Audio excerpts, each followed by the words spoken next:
అందరికీ నేను content create చేస్తూ మన స్టోర్స్ లాంచ్ చేస్తూ పాడ్కాస్ట్ ఇంటర్వ్యూలు వీటన్నిటిలో నా ప్రోడక్ట్ గురించి చెప్పుంటాను. ఎస్, క్రియేట్ చేసింది నేనే ఉండొచ్చు, కానీ his name is Ismail. He's with me from past 12 years, 1-2 కాదు.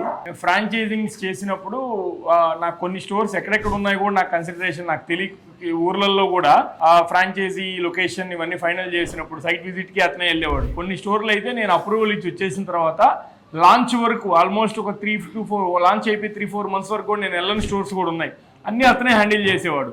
లాజిస్టిక్స్ కానీ, ఆపరేషన్స్ కానీ, మార్కెటింగ్ కానీ. అప్పట్లో ఇంత సఫిస్టికేటెడ్ టీం లేదు, నేను అంత గ్రో అవ్వలేదు, అంత పెద్ద రెవెన్యూస్ కూడా కాదు. బట్ ఏదో పెద్ద ఆశ అయితే ఉండింది. కానీ ఈజ్ ద పర్సన్. అతని మాటల్లో బ్రాండ్ గురించి కానీ ప్రోడక్ట్ గురించి కానీ ఏమంటాడో కూడా విన్నాం. నేను యాక్చువల్గా ఐస్బర్గ్ కంపెనీకి ఒక ఎంప్లాయీగా రాలేదు, ఒక చిన్న ఫ్యాబ్రికేటెడ్గా కంపెనీకి రావడం జరిగింది.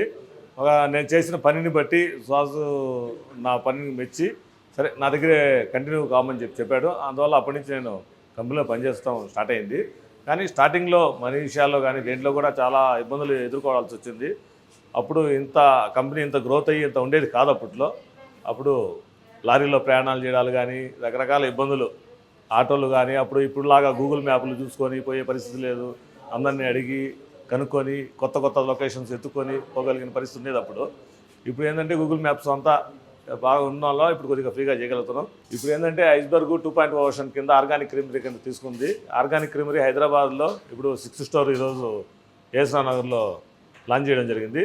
ఇలాగే మేము 2026 లోపల హైదరాబాద్లో 12 ఆర్గానిక్ స్టోర్స్ మీ ముందుకు తీసుకురావడం జరుగుతుంది.